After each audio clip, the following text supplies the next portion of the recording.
The lights of fame are blinding. They shine brightest on those who play by the rules, the ones who smile when told to smile, sing what they are asked to sing, and dance in step with an industry built on silence.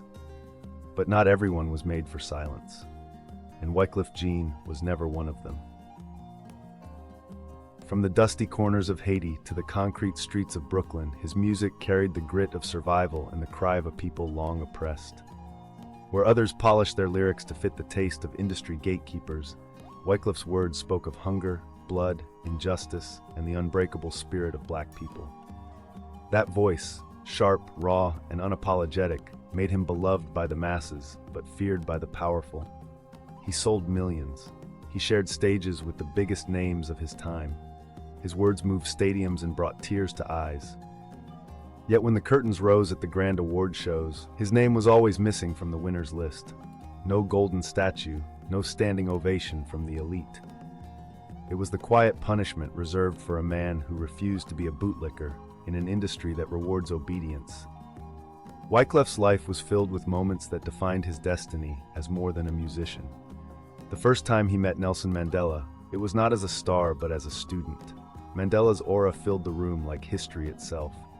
Wyclef bowed his head, not out of ceremony, but out of deep reverence. Mandela looked at him and said, "Your music will outlive the trophies."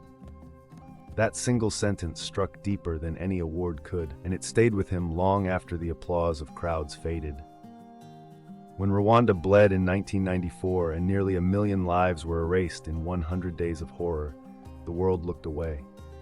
Leaders shrugged, cameras moved on, but Wyclef did not. He raised his voice, fundraised, and sang for the victims long after others had chosen silence. For him, Africa was not a distant place on a map. It was blood, it was family, it was home. And then there was Amadou Diallo, a young migrant from Guinea, gunned down in New York by police who shot him 41 times. Wyclef's heart broke for him, for his family, and for every African migrant who left home seeking a better life, only to find death at the hands of those sworn to protect. His song Diallo was not just music, it was grief set to chords, outrage wrapped in rhythm. Many artists avoided such subjects, afraid to lose endorsements, afraid of being branded as troublemakers.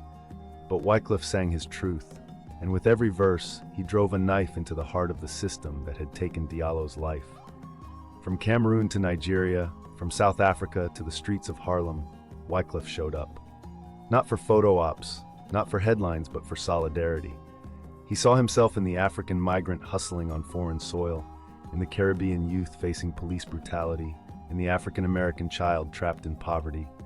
Wherever the diaspora cried out, Wyclef was there with his guitar, his voice, and his belief that music could still be a weapon of freedom.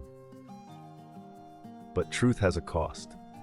While his colleagues smiled, played safe, and collected their golden trophies, Wyclef walked a different path. He carried no statues in his hands, only dignity in his heart. The industry could deny him its crowns, but the people crowned him something greater. A freedom singer, a griot for the oppressed, a voice that never bent. And perhaps Mandela was right after all. History forgets cowards, but it never forgets truth-tellers. Wyclef Jean may never sit among the industry's so-called legends, yet among the people he sang for, the oppressed, the forgotten, the black, and the broken, he will live forever.